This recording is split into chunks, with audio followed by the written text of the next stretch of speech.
সুতরাং এই নামে আল্লাহর স্মরণ করার অর্থ হচ্ছে একাধারে আপনি আল্লাহর প্রশংসা ও গুণকীর্তন করছেন, আবার পাশাপাশি তার প্রার্থনাও করছেন। সুবহানাল্লাহ।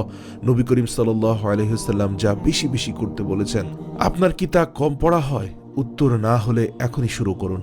ইয়া যাল জালালি ওয়াল ইকরাম অর্থ হে বড়ত্ব, শ্রেষ্ঠত্ব এবং সম্মান ও বদান্যতার অধিকারী, পুরো বিশ্বজাহানের অধিপতি। এই দোয়াটি পড়ার পরে আপনি আল্লাহর দরবারে হাত তুলে মুনাজাত করুন, দোয়া করুন। আল্লাহ তাআলা আপনার নেক আশা পূরণ করে দিবেন ইনশাআল্লাহ। দোয়াটি পড়ার নিয়ম হলো প্রত্যেক ফরজ নামাজের পর 11 বার করে আপনি এই ইয়া যাল জালালি ওয়াল ইকরাম পড়বেন। আল্লাহ তাআলা আপনার যে কোনো দোয়া ইনশাআল্লাহ কবুল করবেন। আল্লাহর নামের মহত্বের কারণে, আল্লাহর গুণকীর্তনের কারণে আপনার সব নেক আশাকে পূর্ণ করবেন ইনশাআল্লাহ।